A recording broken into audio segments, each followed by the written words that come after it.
Ndabaramukije mwese bakunzi bacu.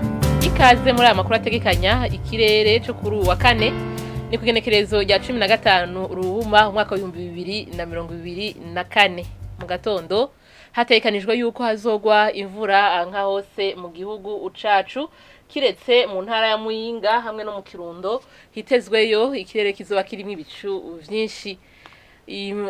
Mu ntara ya Cibitoke, Ibubanza, Ibujumbura hamwe no mu ntara ya Gitega nubwo hazogwa y'imvura hazongera hacemwe n'ibihe vy'izuba. Ahazoba hakanye gusumba ahandi azoba ari mu ntara ya Kayanza, Igitega hamwe no mu Ruyigi. Ibipimo vy'ubushuhe vyaho bikazoba bigera kuri °C 15. Ku muhingamo naho hakaba hitezwe yuko hazobandanya hagwa imvura nka hose mu gihugu cacu kiretse mu Rumonge hitezweyo ikirere kirimo ibicu vyinshi.